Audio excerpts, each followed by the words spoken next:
Yalı Çapkın dizimizin yeni bölümünde bizleri neler bekliyor olacak?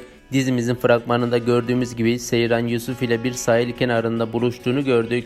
Bu sırada Seyran sert bir şekilde geldim işte sil fotoğraflar diye söylüyor. Aslında burada Seyran'ın Yusuf'u işe isteyerek buluşmadığını anlıyoruz. Peki sizce Yusuf hangi fotoğrafları saklıyor? Yusuf ile Seyran eskiden beri tanışıyorlar ve sevgililerdi. Ancak bu fotoğraflar Seyran'ın çıplak fotoğrafları olamaz. Çünkü Seyran Yusuf'un öptüğünde bile utanmış ve kızarmıştı. Bunu zaten 3. bölümde görmüştük. Bizce Seyran'ın böyle bir şey yapmadığını düşünmekteyiz. Yani aslında bu fotoğraflar herkes sandığı gibi çıplak fotoğraflar değildir. Daha çok Yusuf ile beraber çekindiği fotoğraflardan olabilir. Ancak yine de Seyran'ın Yusuf ile beraber sarmaş dolaş fotoğraflar çekilmiş. Bu fotoğrafları sosyal medyada yayınlarım diye tehdit etmiş olabilir. Çünkü biliyorsunuz ki Seyran'ın başka bir erkekle fotoğraflarının çıkması Korhan ailesinin medya gözünde oldukça zor bir duruma sokacaktır. Aynı zamanda bu fotoğraflar hala görülse olaylar daha çok karmaşık bir hal alacaktır. Peki Sümeyye ile Seyran arasında neler olacaktır?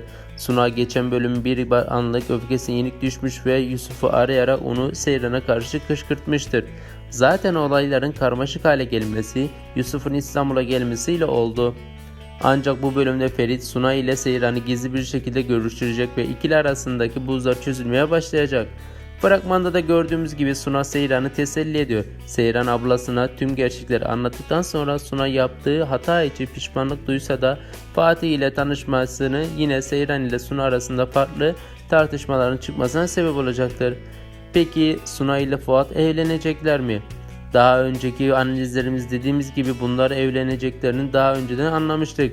Fuat'ın çocuğunun olmaması onun en büyük yarasıdır.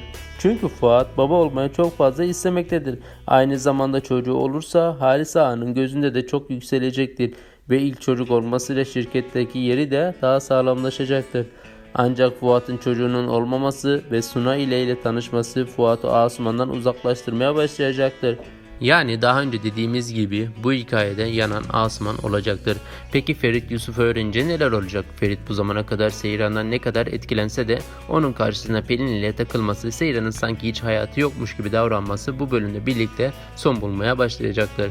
Fragmanlarda da gördüğümüz gibi Ferit Seyran'ı oldukça kıskanmaktadır ve onunla bir geçmiş olduğunu da öğrendiğinde Seyran'ın ilişkisinde kendisine dert ediniyor. Hatta bu bölümde konunun üstüne düşerek Seyran'ı takip ediyor ve Yusuf ile bir kavgaya tutuşuyor.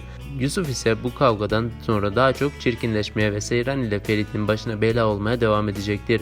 Ferit ise Pelin ile olan ilişkisini mesafe koymaya başlayacak ve Seyran'a da daha çok yakınlaşacaktır. Çünkü Seyran'ı kaybetmekten oldukça çok korkmaktadır. Peki Halis Ağa'nın çocuğu kimdir? 4. bölümde de öğrendiğimiz üzere Halis Ağa'nın aslında başka bir kadından daha çocuğu vardır.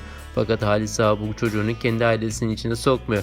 Anladığımız kadarıyla görüşmüyorlar. Evet arkadaşlar, bir videomuzun daha sonuna geldik. Daha fazla dizi analiz videosu izlemek istiyorsanız kanalımıza abone olmayı ve bildirimleri açmayı unutmayalım.